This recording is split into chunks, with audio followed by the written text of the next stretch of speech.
అది మీకు కుళ్ళుగా ఉందేమో. ఆయన హెలికాప్టర్లు తిరుగుతా అంటే, ఆయన ప్లేన్లు తిరుగుతా అంటే, మీరు తిరగలేదు బాధగా ఉందంటే కొనుక్కోండి ఒకటి. మీరు కూడా ఉండాలి స్పాన్సర్లు, కొనుక్కోండి. ఏదో ఒక స్పెషల్ చాపరో స్పెషల్ విమానమో కొనుక్కోండి, తిరుక్కోండి. మా మీద ఎందుకు పడతారయ్యా?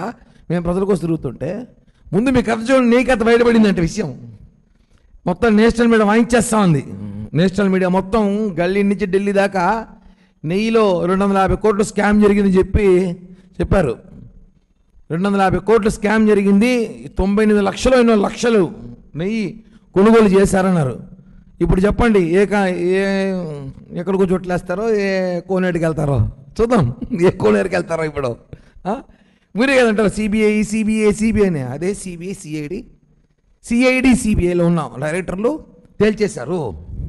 ఇంకా మీకు అఫీషియల్గా కావాలంటే మీరు తెలుగు ఛానల్ చూడడం అనేసి కొన్ని ఇంగ్లీష్ ఛానల్ చూస్తే అర్థమవుతుంది ఏం జరుగుతుందో.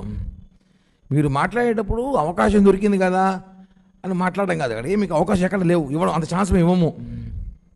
ముందు మీరు మీ పార్టీలో ఉన్న మాజీ మంత్రి నోటిదోల అంబటి రాంబాబు గారు తిరుమలలో ప్రసాదాలు అద్భుతంగా ఉన్నాయి, తిరుమల బాగుందన్నాడు. ఆయన జ్ఞానోదయం అయింది, మీకు ఎప్పుడవుతుందో తెలీదు. అంబటి జ్ఞానోదయం అయింది, ఇంకేనా కావాలి జ్ఞానోదయం.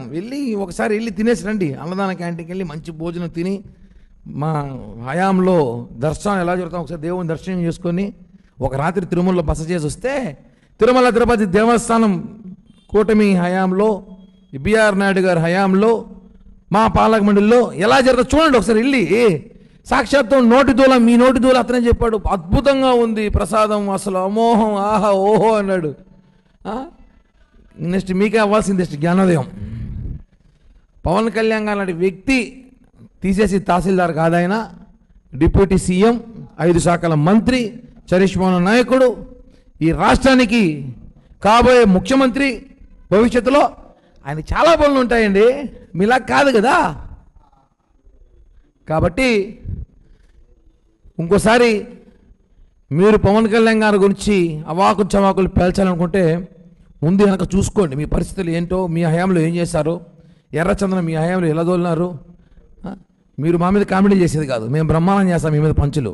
ఈ విషయాన్ని గుర్తించుకోవాల్సిందిగా భూమన్న కరుణాకర్ రెడ్డి గారిని కోరుతూ హెచ్చరిస్తున్నా.